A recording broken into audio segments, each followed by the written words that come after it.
Sejak pemecatan Shin Tae-yong pada 6 Januari 2025, sejumlah spekulasi nama disebut akan menjadi pelatih baru timnas Indonesia.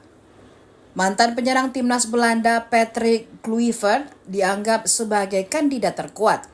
Sosok kelahiran 1976 itu mengawali karirnya dalam sepak bola di tingkat junior saat berusia 7 tahun bersama Shellingwood tahun 1983.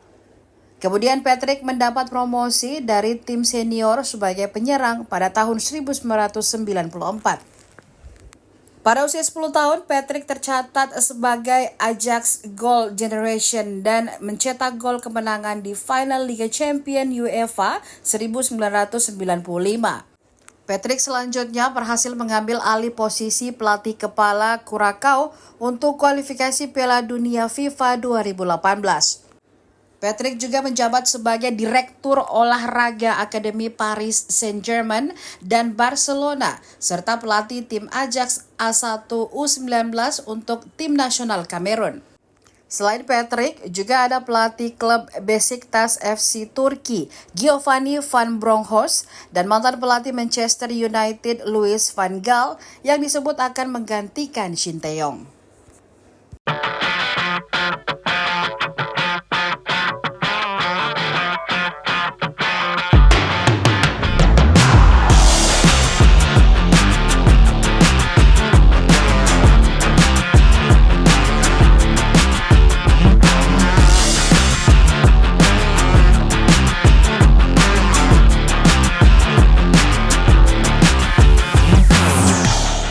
Download Tribun X sekarang, menghadirkan lokal menjadi Indonesia.